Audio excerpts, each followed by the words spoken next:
A very warm welcome to everyone. ਅੱਜ ਦਾ ਸਾਡਾ ਟੌਪਿਕ 11ਵੀਂ ਜਮਾਤ ਦੇ ਵਿਦਿਆਰਥੀਆਂ ਲਈ ਕਮਿਊਨੀਕੇਸ਼ਨ ਸਕਿੱਲਸ ਦੇ ਅੰਡਰ ਵਰਬਲ ਕਮਿਊਨੀਕੇਸ਼ਨ ਹੈ।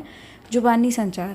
ਜ਼ੁਬਾਨੀ ਸੰਚਾਰ ਦੇ ਵਿੱਚ ਅਸੀਂ ਇਸ ਦੇ ਕਿਸਮਾਂ, ਇਸ ਦੇ ਲਾਭ, ਇਸ ਦੀਆਂ ਹਾਨੀਆਂ ਅਤੇ ਕਿੱਥੇ ਕਿੱਥੇ ਜ਼ੁਬਾਨੀ ਸੰਚਾਰ ਸਾਡੀ ਰੋਜ਼ਮर्रा ਦੀ ਅਤੇ ਸਾਡੀ ਬਿਜ਼ਨਸ ਦੀ ਲਾਈਫ ਦੇ ਵਿੱਚ ਯੂਜ਼ ਹੁੰਦਾ ਹੈ, ਅਸੀਂ ਉਸ ਦੇ ਬਾਰੇ ਪੜ੍ਹਾਂਗੇ ਔਰ ਇਸ ਦੇ ਬਾਰੇ ਭਰਪੂਰ ਜਾਣਕਾਰੀ ਲਵਾਂਗੇ। ਸੋ ਆਓ ਬੱਚਿਓ, ਹੁਣ ਅਸੀਂ ਪੜ੍ਹਦੇ ਹਾਂ ਕਿ ਸਭ ਤੋਂ ਪਹਿਲਾਂ ਸੰਚਾਰ ਕੀ ਹੁੰਦਾ ਹੈ। ਸਭ ਤੋਂ ਪਹਿਲਾਂ ਅਸੀਂ ਗੱਲ ਕਰਾਂਗੇ ਕਮਿਊਨੀਕੇਸ਼ਨ। What is communication? ਸੰਚਾਰ ਆਖਿਰ ਕੀ ਹੈ? ਸੰਚਾਰ ਸਾਡੇ ਮਨ ਦੇ ਭਾਵ ਇੱਕ ਦੂਸਰੇ ਦੇ ਪ੍ਰਤੀ, ਇੱਕ ਦੂਸਰੇ ਨੂੰ ਆਪਣੇ ਮਨ ਦੇ ਭਾਵ ਜ਼ਾਹਿਰ ਕਰਨ ਦਾ ਇੱਕ ਰਸਤਾ ਹੈ, ਜਿਸ ਦੇ ਨਾਲ ਕਿ ਅਸੀਂ ਸਾਡੇ ਮਨ ਦੇ ਵਿੱਚ ਜੋ ਵੀ ਖਿਆਲ ਆਉਂਦਾ ਹੈ ਜਾਂ ਸਾਡੇ ਕੋਲ ਕੋਈ ਸੰਦੇਸ਼ ਜਾਂ ਜ਼ਰੂਰੀ ਸੂਚਨਾ ਹੈ, ਉਹ ਕਿਸੇ ਮਾਧਿਅਮ ਦੇ ਰਾਹੀਂ ਅਸੀਂ ਸਾਹਮਣੇ ਵਾਲੇ ਵਿਅਕਤੀ ਤੱਕ ਪਹੁੰਚਾਉਂਦੇ ਹਾਂ। ਸੋ ਜਿਹੜੀ ਕਮਿਊਨੀਕੇਸ਼ਨ ਹੈ ਸਾਡੀ ਜ਼ਿੰਦਗੀ ਦਾ ਬਹੁਤ ਹੀ ਮਹੱਤਵਪੂਰਨ ਹਿੱਸਾ ਹੈ। ਇਸ ਤੋਂ ਬਿਨਾਂ ਅਸੀਂ ਆਪਣੀ ਜ਼ਿੰਦਗੀ ਦੇ ਵਿੱਚ ਆਪਸੀ ਸੰਬੰਧ ਕਾਇਮ ਨਹੀਂ ਰੱਖ ਸਕਦੇ ਅਤੇ ਨਾ ਹੀ ਵਿਚਰ ਸਕਦੇ ਹਾਂ। Communication is the process of sending and receiving messages through verbal and non-verbal means, including speech or oral communication, writing or written communication, signs, signals and behavior। ਸੰਚਾਰ ਉਹ ਤਰੀਕਾ ਹੈ ਜਿਸ ਦੇ ਰਾਹੀਂ ਅਸੀਂ ਮੈਸੇजेस ਭੇਜਦੇ ਅਤੇ ਰਿਸੀਵ ਕਰਦੇ ਹਾਂ, ਚਾਹੇ ਉਹ ਮਾਧਿਅਮ ਜ਼ੁਬਾਨੀ ਸੰਚਾਰ ਦਾ ਮਾਧਿਅਮ ਹੋਵੇ, ਚਾਹੇ ਉਹ ਗੈਰ ਜ਼ੁਬਾਨੀ ਸੰਚਾਰ ਦਾ ਮਾਧਿਅਮ ਹੋਵੇ। ਉਸ ਦੇ ਵਿੱਚ ਓਰਲ ਬੋਲ ਕੇ ਸੰਚਾਰ ਕੀਤਾ ਜਾਂਦਾ ਹੈ, ਲਿਖ ਕੇ ਸੰਚਾਰ ਕੀਤਾ ਜਾਂਦਾ ਹੈ ਅਤੇ ਚਿੰਨ੍ਹਾਂ, ਸਿਗਨਲ ਅਤੇ ਸਾਡੀ ਸਰੀਰਕ ਹਰਕਤਾਂ ਅਤੇ ਸਾਡੇ ਚਿਹਰੇ ਦੇ ਹਾਵ ਭਾਵਾਂ ਦੇ ਨਾਲ ਅਸੀਂ ਸਾਹਮਣੇ ਵਾਲੇ ਵਿਅਕਤੀ ਨੂੰ ਆਪਣੇ ਵਿਚਾਰ ਪ੍ਰਗਟ ਕਰਦੇ ਹਾਂ। ਸੋ ਕਮਿਊਨੀਕੇਸ਼ਨ ਦੇ ਵਿੱਚ ਦੋ ਤਰੀਕੇ ਦੇ ਨਾਲ ਕਮਿਊਨੀਕੇਸ਼ਨ ਹੁੰਦੀ ਹੈ, ਵਰਬਲ ਜ਼ੁਬਾਨੀ ਅਤੇ ਨੌਨ ਵਰਬਲ ਗੈਰ ਜ਼ੁਬਾਨੀ। ਵਰਬਲ ਦੇ ਵਿੱਚ ਬੋਲ ਕੇ ਅਤੇ ਲਿਖ ਕੇ ਸੰਚਾਰ ਕੀਤਾ ਜਾਂਦਾ ਹੈ, ਜਦਕਿ ਗੈਰ ਜ਼ੁਬਾਨੀ ਦੇ ਵਿੱਚ ਸਾਈਨ, ਸਿਗਨਲ ਅਤੇ ਜਿਹੜਾ ਸਾਡਾ ਵਿਵਹਾਰ ਹੈ ਉਹ ਸਾਹਮਣੇ ਵਾਲੇ ਵਿਅਕਤੀ ਨੂੰ ਸਾਡਾ ਸੰਦੇਸ਼ ਦੇ ਦਿੰਦਾ। What are the most common ways or methods on how we communicate with people around us. ਹੁਣ ਅਸੀਂ ਪੜ੍ਹਾਂਗੇ ਕਿ ਉਹ ਸਾਰੇ ਮੈਥਡ ਅਤੇ ਉਹ ਤਰੀਕੇ ਜਿਨ੍ਹਾਂ ਰਾਹੀਂ ਅਸੀਂ ਆਪਣੇ ਆਲੇ ਦੁਆਲੇ ਦੇ ਵਿਅਕਤੀਆਂ ਦੇ ਨਾਲ ਸੰਪਰਕ ਅਤੇ ਸੰਚਾਰ ਕਰ ਸਕਦੇ ਹਾਂ।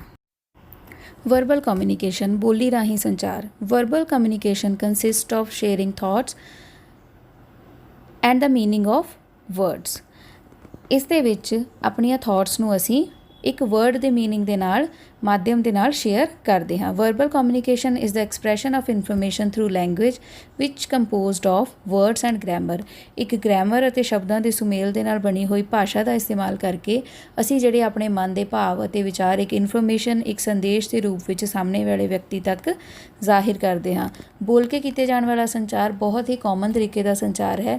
ਜ਼ਿਆਦਾਤਰ ਅਸੀਂ ਆਪਣੀਆਂ ਬਿਜ਼ਨਸ ਮੀਟਿੰਗਸ ਦੇ ਵਿੱਚ, ਅਸੀਂ ਆਪਣੇ ਫੈਮਿਲੀ ਦੇ ਵਿੱਚ, ਫਰੈਂਡਸ ਔਰ ਫੈਮਿਲੀ ਦੇ ਜਿਹੜੇ ਆਪਸੀ ਜਿਹੜੇ ਸੰਬੰਧ ਸਾਡੇ ਕਾਇਮ ਹੁੰਦੇ ਹਨ, ਉਹ ਬੋਲੀ ਰਾਹੀਂ ਸੰਚਾਰ ਨਾਲ ਹੀ ਕਾਇਮ ਹੁੰਦੇ ਹਨ।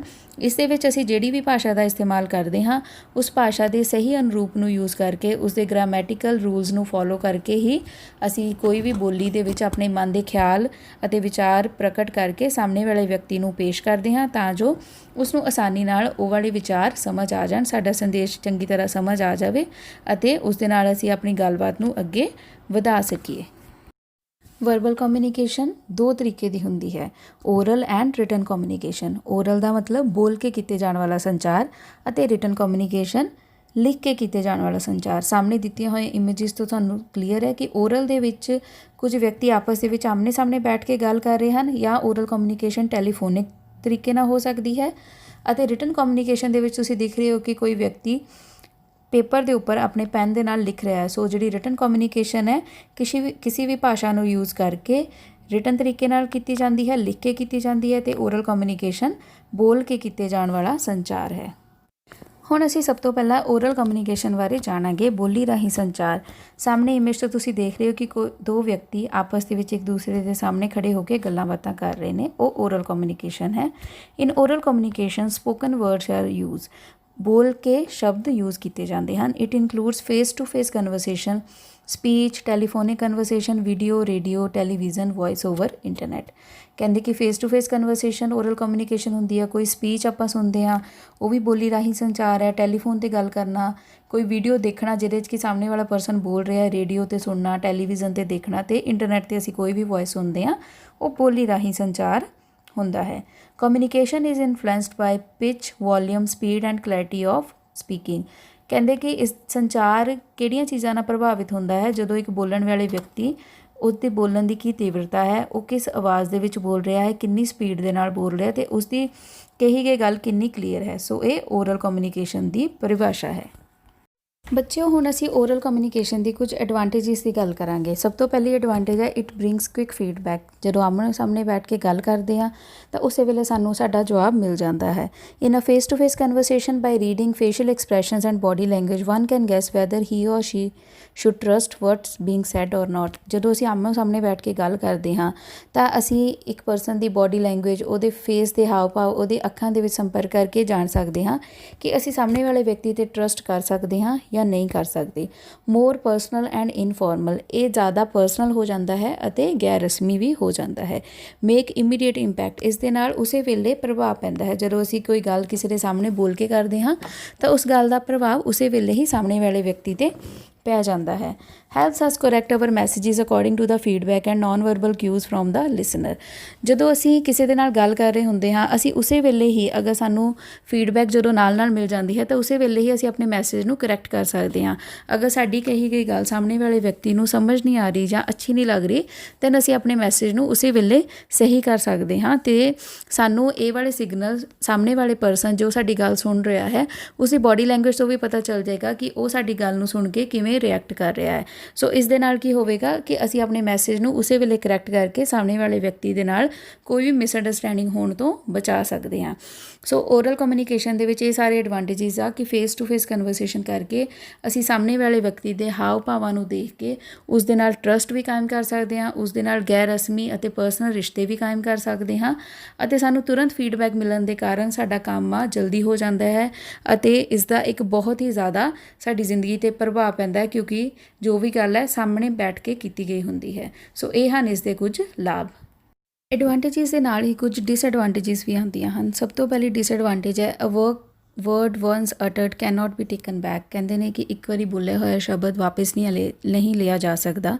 ਸੋ ਸਮਟਾਈਮਸ ਜਦੋਂ ਅਸੀਂ ਬੋਲ ਕੇ ਸੰਚਾਰ ਕਰਦੇ ਹਾਂ, ਕਈ ਵਾਰੀ ਸਾਡੇ ਮੂੰਹ 'ਚੋਂ ਕੋਈ ਇੱਦਾਂ ਦਾ ਸ਼ਬਦ ਨਿਕਲ ਜਾਂਦਾ ਹੈ ਜਿਹੜਾ ਸਾਹਮਣੇ ਵਾਲੇ ਵਿਅਕਤੀ ਨੂੰ ਸਹੀ ਨਹੀਂ ਲੱਗਦਾ। ਉਸ ਦੇ ਨਾਲ ਕੀ ਆ, ਸਾਡੇ ਵਿੱਚ ਮਿਸਅੰਡਰਸਟੈਂਡਿੰਗ ਹੋਣ ਦੇ ਚਾਂਸ ਰਹਿੰਦੇ ਹਨ ਅਤੇ ਸਾਡੇ ਸੰਬੰਧ ਵੀ ਖਰਾਬ ਹੋ ਸਕਦੇ ਹਨ। Impact may be short lived, ਜਿਹੜੀ ਵੀ ਅਸੀਂ ਗੱਲ ਕਰਦੇ ਹਾਂ ਉਸ ਦਾ ਸਮਟਾਈਮਸ ਜਿਹੜਾ ਪ੍ਰਭਾਵ ਹੈ ਬਹੁਤ ਥੋੜ੍ਹੇ ਸਮੇਂ ਲਈ ਰਹਿੰਦਾ ਹੈ ਕਿ ਅਸੀਂ ਇੱਕ ਗੱਲ ਕਰ ਦਿੱਤੀ ਅਤੇ ਉਸ ਦਾ ਪ੍ਰਭਾਵ ਉਸ ਵਿਅਕਤੀ 'ਤੇ ਬੜੇ ਹੀ ਥੋੜ੍ਹੇ ਟਾਈਮ ਲਈ ਰਹਿੰਦਾ ਹੈ ਕਿਉਂਕਿ ਸਿਰਫ ਬੋਲੀ ਰਾਹੀਂ ਸੰਚਾਰ ਕੀਤਾ ਗਿਆ ਹੁੰਦਾ ਹੈ। It can be forgotten easily, ਇਹ ਬਹੁਤ ਹੀ ਜਲਦੀ ਭੁੱਲਿਆ ਜਾ ਸਕਦਾ ਹੈ ਕਿਉਂਕਿ ਜਿਹੜਾ ਸਾਡਾ ਦਿਮਾਗ ਹੈ ਇੰਨੀ ਜ਼ਿਆਦਾ ਚੀਜ਼ਾਂ ਦੀ ਮੈਮਰੀ ਨਹੀਂ ਰੱਖ ਪਾਉਂਦਾ। ਅਸੀਂ ਦਿਨ ਵਿੱਚ ਬਹੁਤ ਸਾਰੇ ਵਿਅਕਤੀਆਂ ਨੂੰ ਮਿਲਦੇ ਹਾਂ, ਸੋ ਇਹ ਚੀਜ਼ ਸਾਨੂੰ ਬਹੁਤ ਹੀ ਈਜ਼ੀਲੀ ਭੁੱਲ ਸਕਦੀ ਹੈ। ਜੋ ਵੀ ਅੱਜ ਅਸੀਂ ਗੱਲ ਕਿਸੇ ਨਾਲ ਕੀਤੀ ਹੈ, ਇਹ ਆਮ ਤੌਰ 'ਤੇ ਸਾਡੇ ਨਾਲ ਵੀ ਹੋ ਜਾਂਦਾ ਹੈ। ਅਸੀਂ ਭੁੱਲ ਜਾਂਦੇ ਹਾਂ ਕਿ ਅਸੀਂ ਫਲਾਣੇ ਵਿਅਕਤੀ ਨਾਲ ਕੀ ਗੱਲ ਕੀਤੀ ਸੀ। There is no legal evidence of oral communication, ਇਸ ਦਾ ਕੋਈ ਵੀ ਲੀਗਲ ਸਬੂਤ ਨਹੀਂ ਹੁੰਦਾ। ਸੋ ਅਗਰ ਕੋਈ ਵਿਅਕਤੀ ਕੋਈ ਗੱਲ ਕਹਿ ਕੇ ਮੁੱਕਰ ਜਾਂਦਾ ਹੈ ਤਾਂ ਅਸੀਂ ਉਸਨੂੰ ਕਿਸੇ ਵੀ ਤਰੀਕੇ ਨਾਲ ਚੈਲੰਜ ਨਹੀਂ ਕਰ ਸਕਦੇ। ਸੋ ਲਾਭਾਂ ਦੇ ਨਾਲ ਨਾਲ ਇਸ ਦੀਆਂ ਇਹ ਕੁਝ ਹਾਨੀਆਂ ਵੀ ਹਨ ਜਿਹੜੀਆਂ ਕਿ ਸਾਨੂੰ ਸਹਿਣੀਆਂ ਪੈਂਦੀਆਂ ਹਨ। ਹੁਣ ਅਸੀਂ ਗੱਲ ਕਰਦੇ ਹਾਂ ਵਰਬਲ ਕਮਿਊਨੀਕੇਸ਼ਨ ਦੇ ਦੂਸਰੇ ਤਰੀਕੇ ਦੀ, ਰਿਟਨ ਕਮਿਊਨੀਕੇਸ਼ਨ। ਤੁਹਾਨੂੰ ਸਾਹਮਣੇ ਵਾਲੀ ਇਮੇਜ ਤੋਂ ਸਮਝ ਆ ਗਿਆ ਹੋਊਗਾ ਕਿ ਹੱਥ ਦੇ ਨਾਲ ਕੋਈ ਇਲੈਕਟ੍ਰੋਨਿਕ ਮੀਡੀਆ 'ਤੇ ਲਿਖ ਰਿਹਾ ਹੈ, ਕੋਈ ਪੇਪਰ 'ਤੇ ਪੈਨ ਨਾਲ ਲਿਖ ਰਿਹਾ ਹੈ, ਕੋਈ ਟੈਬ ਯੂਜ਼ ਕਰ ਰਿਹਾ ਔਰ ਕੋਈ ਸਮਾਰਟਫੋਨ ਯੂਜ਼ ਕਰ ਰਿਹਾ। So it is all the forms of written communication. Written signs or symbols are use to communicate.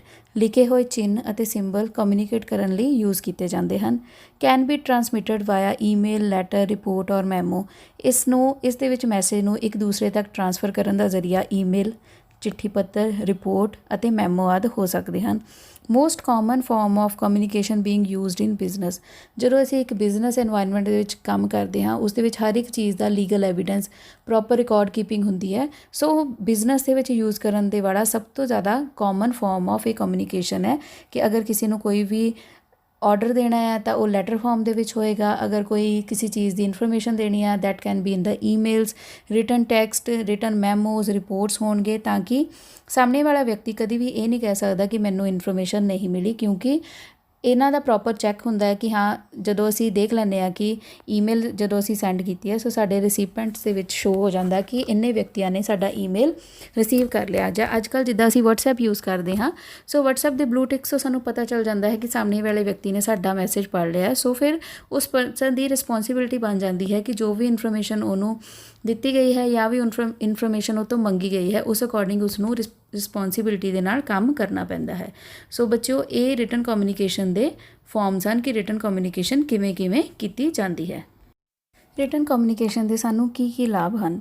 It creates a permanent record. ਅਸੀਂ ਬਿਜ਼ਨਸ ਦੇ ਲਈ ਇਹਨੂੰ ਜ਼ਿਆਦਾ ਯੂਜ਼ ਕਰਦੇ ਹਾਂ ਜਾਂ ਕਿਸੇ ਜ਼ਰੂਰੀ ਗੱਲ ਦੇ ਲਈ ਯੂਜ਼ ਕਰਦੇ ਹਾਂ, ਸੋ ਇਹਦਾ ਇੱਕ ਪਰਮਾਨੈਂਟ ਰਿਕਾਰਡ ਬਣ ਜਾਂਦਾ ਹੈ। Allows you to store information for future reference. Future ਦੇ ਰੈਫਰੈਂਸ ਦੇ ਲਈ ਸਾਨੂੰ ਇਨਫੋਰਮੇਸ਼ਨ ਸਟੋਰ ਕਰਨ ਦੇ ਵਿੱਚ ਹੈਲਪ ਕਰਦਾ ਹੈ। ਅਸੀਂ ਕੋਈ ਵੀ ਲੈਟਰ ਹੈ ਉਹਨੂੰ ਆਪਾਂ ਸੇਵ ਕਰਕੇ ਰੱਖ ਸਕਦੇ ਹਾਂ, ਆਪਣੇ ਕੋਲ ਸੰਭਾਲ ਕੇ ਰੱਖ ਸਕਦੇ, ਤਾਂ ਕਿ ਇਨ ਫਿਊਚਰ ਅਸੀਂ ਉਹਨੂੰ ਯੂਜ਼ ਕਰ ਸਕੀਏ। ਈਜ਼ੀਲੀ ਡਿਸਟਰੀਬਿਊਟਡ, ਜਿਹੜਾ ਰਿਟਨ ਕਮਿਊਨੀਕੇਸ਼ਨ ਹੈ ਬਹੁਤ ਈਜ਼ੀਲੀ ਡਿਸਟਰੀਬਿਊਟ ਕੀਤਾ ਜਾ ਸਕਦਾ। ਅਸੀਂ ਲਾਰਜ ਨੰਬਰ ਆਫ ਆਡੀਅੰਸ ਨੂੰ ਕਵਰ ਕਰਕੇ SMS ਦੇ through, letters, news letters, audience ਜਾਂ ਟੈਲੀਵਿਜ਼ਨ ਦੇ ਥਰੂ ਅਸੀਂ ਕਿਸੇ ਨਾ ਕਿਸੇ ਤਰੀਕੇ ਇਸ ਇਨਫੋਰਮੇਸ਼ਨ ਨੂੰ ਜਲਦੀ ਡਿਸਟਰੀਬਿਊਟ ਈਜ਼ੀਲੀ ਕਰ ਸਕਦੇ ਹਾਂ। ਆਲ ਰਿਸੀਪੈਂਟਸ ਰਿਸੀਵ ਦਾ ਸੇਮ ਇਨਫੋਰਮੇਸ਼ਨ। ਹਰ ਇੱਕ ਬੰਦੇ ਨੂੰ ਸੇਮ ਇਨਫੋਰਮੇਸ਼ਨ ਮਿਲਦੀ ਹੈ। ਅਗਰ ਅਸੀਂ 10 ਬੰਦਿਆਂ ਨੂੰ ਸੇਮ ਮੈਸੇਜ ਭੇਜਾਂਗੇ ਤਾਂ 10 ਦੇ 10 ਬੰਦਿਆਂ ਨੂੰ ਸੇਮ ਹੀ ਮੈਸੇਜ ਇਨਫੋਰਮੇਸ਼ਨ ਪ੍ਰੋਵਾਈਡ ਕੀਤੀ ਜਾਏਗੀ। Written communication helps in ਲੇਇੰਗ down apparent principals, policies and rules for running of N organisation. ਇੱਕ ਆਰਗੇਨਾਈਜੇਸ਼ਨ ਦੇ ਰੂਲਸ ਐਂਡ ਰੈਗੂਲੇਸ਼ਨਸ ਨੂੰ ਲਿਖ ਕੇ ਰੱਖਣ ਦੇ ਲਈ, ਉਹਦੇ ਪ੍ਰਿੰਸੀਪਲਸ ਐਂਡ ਪੋਲਿਸੀਜ਼ ਨੂੰ ਲਿਖਣ ਦੇ ਲਈ ਰਿਟਨ ਕਮਿਊਨੀਕੇਸ਼ਨ ਯੂਜ਼ ਹੁੰਦਾ ਹੈ। It is permanent means of communication. ਇਹ ਇੱਕ ਪੱਕਾ ਮੀਨਸ ਹੈ ਕਮਿਊਨੀਕੇਸ਼ਨ ਦਾ। ਸੋ ਇਹ ਉੱਥੇ ਬਹੁਤ ਲਾਭਕਾਰੀ ਸਾਬਿਤ ਹੁੰਦਾ ਹੈ ਜਿੱਥੇ ਕਿ ਰਿਕਾਰਡ ਮੇਨਟੇਨ ਕਰਨਾ ਹੁੰਦਾ ਹੈ। Written communication is more precise and explicit. ਜਿਹੜਾ ਰਿਟਨ ਕਮਿਊਨੀਕੇਸ਼ਨ ਹੈ ਮੋਰ ਪ੍ਰੀਸਾਈਜ਼ ਔਰ ਸਹੀ ਤਰੀਕੇ ਦੇ ਨਾਲ ਲਿਖਿਆ ਹੁੰਦਾ, ਕਿਉਂਕਿ ਉਹਦੇ ਵਿੱਚ ਸਿਰਫ ਜ਼ਰੂਰੀ ਇਨਫੋਰਮੇਸ਼ਨ ਹੀ ਲਿਖੀ ਜਾਂਦੀ ਹੈ, ਕੋਈ ਵੀ ਹੋਰ ਗੱਲ ਨਹੀਂ ਲਿਖੀ ਜਾਂਦੀ। ਸੋ ਇਹ ਬੜੀ ਪ੍ਰੀਸਾਈਜ਼ ਔਰ ਐਕਸਪਲਿਸਿਟ ਹੁੰਦੀ ਹੈ। ਰਿਟਨ ਕਮਿਊਨੀਕੇਸ਼ਨ ਦੀਆਂ ਬਹੁਤ ਸਾਰੀਆਂ ਡਿਸਐਡਵਾਂਟੇਜਸ ਵੀ ਹਨ। Written communication does not save upon the cost. ਇਹਦੇ ਵਿੱਚ ਕੀਮਤ ਬਹੁਤ ਜ਼ਿਆਦਾ ਲੱਗਦੀ ਹੈ। ਸੋ ਸਾਡੇ ਜਿਹੜੇ ਖਰਚੇ ਨੇ ਰਿਟਨ ਕਮਿਊਨੀਕੇਸ਼ਨ ਕਰਨ ਟਾਈਮ ਵੱਧ ਜਾਂਦੇ ਹਨ। Newspapers, news letters, manuals, reports ਨੂੰ ਛਾਪਣ ਦੇ ਵਿੱਚ ਬਹੁਤ ਜ਼ਿਆਦਾ ਖਰਚਾ ਹੁੰਦਾ ਹੈ। If the receivers of the written messages are separated by distance and if they needed to clear their doubts, the response is not spontaneous। ਅਗਰ ਜਿਹੜਾ ਰਿਟਨ ਕਮਿਊਨੀਕੇਸ਼ਨ ਦੇ ਕੇਸ ਦੇ ਵਿੱਚ ਜਿਹੜਾ ਰਿਸੀਵਰ ਹੈ ਦੂਰ ਵਾਲੀ ਜਗ੍ਹਾ 'ਤੇ ਰਹਿੰਦਾ ਹੈ ਤਾਂ ਇੱਕਦਮ ਉਹਨੂੰ ਕੋਈ ਵੀ ਡਾਊਟ ਹੁੰਦਾ ਹੈ ਤਾਂ ਉਹਦਾ ਜਿਹੜਾ ਡਾਊਟ ਹੈ ਉਸੇ ਵੇਲੇ ਕਲੀਅਰ ਨਹੀਂ ਹੋ ਸਕਦਾ, ਕਿਉਂਕਿ ਜਿਹੜਾ ਰਿਸਪੌਂਸ ਹੈ ਸਪੌਂਟੇਨੀਅਸ ਨਹੀਂ ਮਿਲਦਾ, ਇਮੀਡੀਏਟ ਫੀਡਬੈਕ ਨਹੀਂ ਮਿਲਦੀ। Written communication is time consuming as the feedback is not immediate. Same ਚੀਜ਼ ਕਿ ਇਹ ਬਹੁਤ ਜ਼ਿਆਦਾ ਟਾਈਮ ਕੰਜ਼ਿਊਮਿੰਗ ਹੋ ਜਾਂਦੀ ਹੈ। ਇੱਕ ਪਰਸਨ ਨੂੰ ਰਿਟਨ ਮੈਸੇਜ ਜਾਂ ਜੋ ਵੀ ਰਿਟਨ ਇਨਫੋਰਮੇਸ਼ਨ ਸੈਂਡ ਕਰਨ ਤੋਂ ਬਾਅਦ ਵੇਟ ਕਰਨੀ ਪੈਂਦੀ ਹੈ, ਸੋ ਦੈਟ ਕਿ ਜਿਹੜਾ ਰਿਸੀਵਰ ਹੈ ਆਪਣੀ ਇਨਫੋਰਮੇਸ਼ਨ ਨੂੰ ਰੀਡ ਕਰਕੇ ਉਸ ਤੋਂ ਬਾਅਦ ਰਿਸਪੌਂਡ ਕਰੇ, ਤਾਂ ਇਮੀਡੀਏਟ ਕਦੀ ਵੀ ਫੀਡਬੈਕ ਨਹੀਂ ਮਿਲਦੀ। Poor writing skills and quality have a negative impact on organisations reputation. ਜਦੋਂ ਅਸੀਂ ਇੱਕ ਬਿਜ਼ਨਸ ਫਾਰਮ ਦੇ ਵਿੱਚ ਇੱਕ ਆਰਗੇਨਾਈਜੇਸ਼ਨ ਦੇ ਵੱਲੋਂ ਕੋਈ ਵੀ ਰਿਟਨ ਡਾਕੂਮੈਂਟ ਇਸ਼ੂ ਕਰਦੇ ਹਾਂ ਜਾਂ ਜਾਰੀ ਕਰਦੇ ਹਾਂ, ਅਗਰ ਉਹਦੇ ਵਿੱਚ ਰਾਈਟਿੰਗ ਸਕਿੱਲਸ ਪੂਅਰ ਹੈ ਔਰ ਰਾਈਟਿੰਗ ਦੀ ਕੁਆਲਿਟੀ ਸਹੀ ਨਹੀਂ ਹੈ, ਸਹੀ ਵਰਡਸ ਐਪਰੋਪ੍ਰੀਏਟ ਨਹੀਂ ਯੂਜ਼ ਕੀਤੇ, ਸਹੀ ਟਰਮੀਨੋਲੋਜੀ ਨਹੀਂ ਯੂਜ਼ ਕੀਤੀ, ਤਾਂ ਉਹਦੇ ਨਾਲ ਕੀ ਹੈ ਉਸ ਬਿਜ਼ਨਸ ਆਰਗੇਨਾਈਜੇਸ਼ਨ ਦੀ ਜਿਹੜੀ ਰੈਪੂਟੇਸ਼ਨ ਹੈ ਉਹ ਬੁਰੇ ਤਰੀਕੇ ਨਾਲ ਪ੍ਰਭਾਵਿਤ ਹੋ ਸਕਦੀ ਹੈ। Too much paper work and emails burden is involved. ਜਦੋਂ ਅਸੀਂ ਟੂ ਮਚ ਪੇਪਰ ਵਰਕ ਹੋ ਜਾਂਦਾ ਅਤੇ ਬਹੁਤ ਜ਼ਿਆਦਾ ਈਮੇਲਸ ਹੋ ਜਾਂਦੀਆਂ ਤਾਂ ਜਿਹੜਾ ਬਰਡਨ ਹੈ ਬਹੁਤ ਜ਼ਿਆਦਾ ਹੋ ਜਾਂਦਾ। ਇਹਦੇ ਨਾਲ ਬਰਡਨ ਵੱਧ ਜਾਂਦਾ, ਕੰਮ ਦਾ ਬਰਡਨ ਵੱਧ ਜਾਂਦਾ। ਸੋ ਜਿੱਥੇ ਲਾਭ ਹਨ ਉੱਥੇ ਹੀ ਇਸ ਦੀਆਂ ਇਹ ਕੁਝ ਹਾਨੀਆਂ ਵੀ ਹਨ ਜਿਨ੍ਹਾਂ ਦਾ ਸਾਨੂੰ ਸਾਹਮਣਾ ਕਰਨਾ ਪੈਂਦਾ ਹੈ। ਹੁਣ ਅਸੀਂ ਗੱਲ ਕਰਾਂਗੇ ਕੁਝ ਗੁੱਡ ਰਾਈਟਿੰਗ ਫੀਚਰਸ ਦੀ, ਜਿਸ ਨੂੰ ਕਿ ਅਸੀਂ 7 C's ਵੀ ਕਹਿੰਦੇ ਹਾਂ। ਕੰਪਲੀਟਨੈਸ, ਤੁਹਾਡਾ ਜਿਹੜਾ ਮੈਸੇਜ ਹੈ ਉਹ ਕੰਪਲੀਟ ਹੋਣਾ ਚਾਹੀਦਾ। ਜੋ ਵੀ ਇਨਫੋਰਮੇਸ਼ਨ ਤੁਸੀਂ ਦੇਣੀ ਹੈ ਉਹ ਸ਼ੁਰੂ ਤੋਂ ਲੈ ਕੇ ਅੰਤ ਤੱਕ ਟੋਟਲੀ ਕੰਪਲੀਟ ਹੋਣੀ ਚਾਹੀਦੀ ਹੈ। ਕਰੈਕਟਨੈਸ, ਜੋ ਵੀ ਤੁਸੀਂ ਮੈਸੇਜ ਦੇ ਰਹੇ ਹੋ ਬਿਲਕੁਲ ਕਰੈਕਟ ਹੋਣਾ ਚਾਹੀਦਾ, ਸਹੀ ਹੋਣਾ ਚਾਹੀਦਾ। ਕ੍ਰੈਡੀਬਿਲਿਟੀ, ਤੁਸੀਂ ਉਸ ਜੋ ਵੀ ਮੈਸੇਜ ਦੇ ਰਹੇ ਹੋ ਤੁਸੀਂ ਉਸ ਦਾ ਪੂਰੀ ਜ਼ਿੰਮੇਵਾਰੀ ਚੱਕ ਰਹੇ ਹੋਵੋਗੇ। ਜੋ ਵੀ ਜਿਹੜੀ ਵੀ ਅਥਾਰਟੀ ਕੋਈ ਵੀ ਮੈਸੇਜ ਇਸ਼ੂ ਕਰਦੀ ਹੈ ਜਾਂ ਕੋਈ ਵੀ ਰਿਟਨ ਨੋਟਿਸ ਇਸ਼ੂ ਕਰਦੀ ਹੈ, ਸੋ ਉਸ ਦੀ ਪੂਰੀ ਕ੍ਰੈਡੀਬਿਲਿਟੀ ਉਸ ਅਥਾਰਟੀ 'ਤੇ ਹੁੰਦੀ ਹੈ। ਕਲੀਅਰ ਹੋਣਾ ਚਾਹੀਦਾ, ਕਲੈਰਿਟੀ, ਮੈਸੇਜ ਦੇ ਵਿੱਚ ਕਲੈਰਿਟੀ ਹੋਣੀ ਚਾਹੀਦੀ ਹੈ। ਸੋ ਉੱਦਾਂ ਦੀ ਹੀ ਲੈਂਗੁਏਜ ਯੂਜ਼ ਕੀਤੀ ਜਾਵੇ ਜਿਹੜੇ ਕਿ ਇੱਕ ਪਰਟੀਕੂਲਰ ਪਰਸਨ ਨੂੰ ਸਮਝ ਆ ਸਕੇ ਜਾਂ ਉਸ ਲੈਵਲ ਆਫ ਪਰਸਨ ਨੂੰ ਸਮਝ ਆ ਸਕੇ। ਕੰਸਾਈਜ਼ਨੈਸ, ਕੰਸੀਡਰੇਸ਼ਨ ਐਂਡ ਵਾਈਟੈਲਿਟੀ, ਕਿ ਇਸ ਦੇ ਵਿੱਚ ਕੰਸਾਈਜ਼ ਹੋਣਾ ਚਾਹੀਦਾ, ਸਪਸ਼ਟ ਹੋਣਾ ਚਾਹੀਦਾ, ਕੰਸੀਡਰੇਟ ਅਮਾਊਂਟ ਆਫ ਇਨਫੋਰਮੇਸ਼ਨ ਹੋਣੀ ਚਾਹੀਦੀ ਆ। ਜੋ ਵੀ ਚੀਜ਼ ਹੈ ਵਾਈਟਲ ਇਨਫੋਰਮੇਸ਼ਨ, ਬਿਲਕੁਲ ਸਹੀ ਇਨਫੋਰਮੇਸ਼ਨ ਹੋਣੀ ਚਾਹੀਦੀ ਆ। ਉਹ ਇਨਫੋਰਮੇਸ਼ਨ ਹੋਵੇ ਜਿਹੜੀ ਕਿ ਬਿਲਕੁਲ ਕਰੈਕਟ ਹੋਵੇ, ਤਾਂ ਅਸੀਂ ਮੰਨ ਸਕਦੇ ਹਾਂ ਕਿ ਜਿਹੜੀ ਇਹ ਵਾਲਾ ਜੋ ਵੀ ਸਾਨੂੰ ਟੈਕਸਟ ਰਿਸੀਵ ਹੋਇਆ ਹੈ ਉਹਦੇ ਵਿੱਚ ਸਾਰੇ ਰਾਈਟਿੰਗ ਫੀਚਰਸ ਨੂੰ ਕੰਸੀਡਰ ਕਰਕੇ ਉਸ ਨੂੰ ਇੱਕ ਸਹੀ ਫਾਰਮ ਦੇ ਵਿੱਚ ਲਿਖਿਆ ਗਿਆ ਹੈ ਅਤੇ ਉਹਦੇ ਵਿੱਚ ਗ੍ਰਾਮੈਟੀਕਲ ਔਰ ਹੋਰ ਐਰਰਸ ਨਹੀਂ ਹੋਣੇ ਚਾਹੀਦੇ। ਅਦਰਵਾਈਜ਼ ਜਿਹੜਾ ਕਿ ਸਾਡਾ ਰਿਟਨ ਨੋਟ ਹੁੰਦਾ ਹੈ ਜਾਂ ਜੋ ਵੀ ਸਾਡਾ ਰਿਟਨ ਨਿਊਜ਼ ਲੈਟਰ ਹੈ ਜਾਂ ਕੋਈ ਵੀ ਰਿਟਨ ਇਨਫੋਰਮੇਸ਼ਨ ਆ ਉਸ ਦਾ ਪ੍ਰਭਾਵ ਘੱਟ ਜਾਏਗਾ ਅਤੇ ਜਿਹੜੀ ਵੀ ਆਰਗੇਨਾਈਜੇਸ਼ਨ ਦੇ ਵੱਲੋਂ ਉਹ ਰਿਟਨ ਨੋਟਿਸ ਆਇਆ ਜਾਂ ਰਿਟਨ ਲੈਟਰ ਆਇਆ ਤਾਂ ਉਸ ਆਰਗੇਨਾਈਜੇਸ਼ਨ ਦੇ ਉੱਪਰ ਬੁਰਾ ਪ੍ਰਭਾਵ ਪੈ ਸਕਦਾ ਹੈ। ਅੰਤ ਵਿੱਚ ਅਸੀਂ ਟਾਈਪਸ ਆਫ ਰਾਈਟਿੰਗ ਬਾਰੇ ਗੱਲ ਕਰਦੇ ਹਾਂ ਕਿ ਰਾਈਟਿੰਗ ਕਿਹੜੇ ਤਰੀਕੇ ਨਾਲ ਕੀਤੀ ਜਾਂਦੀ ਹੈ। ਰਿਟਨ ਮੈਸੇਜ ਕਿਵੇਂ ਕੀਤਾ ਜਾਂਦਾ ਹੈ, ਈਮੇਲਸ ਦੇ ਰਾਹੀਂ, ਲੈਟਰਸ ਐਂਡ ਮੈਮੋਸ ਦੇ ਰਾਹੀਂ, ਏਜੰਡਾ ਪੇਸ਼ ਕੀਤੇ ਜਾਂਦੇ ਹਨ, ਉਹ ਵੀ ਰਿਟਨ ਫਾਰਮ ਦੇ ਵਿੱਚ ਹੁੰਦੇ ਹਨ। ਰਿਪੋਰਟਸ ਵੀ ਸਾਰੀਆਂ ਰਿਟਨ ਫਾਰਮ ਦੇ ਵਿੱਚ ਹੁੰਦੀਆਂ ਹਨ, ਚਾਹੇ ਤੁਸੀਂ ਆਪਣੀ ਕੋਈ ਪਰਸਨਲ ਰਿਪੋਰਟ ਲੈ ਲਓ, ਚਾਹੇ ਤੁਸੀਂ ਇੱਕ ਮੈਡੀਕਲ ਰਿਪੋਰਟ ਲੈਂਦੇ ਹੋ ਜਾਂ ਕੋਈ ਬਿਜ਼ਨਸ ਰਿਪੋਰਟ ਹੈ, that will be in written farm.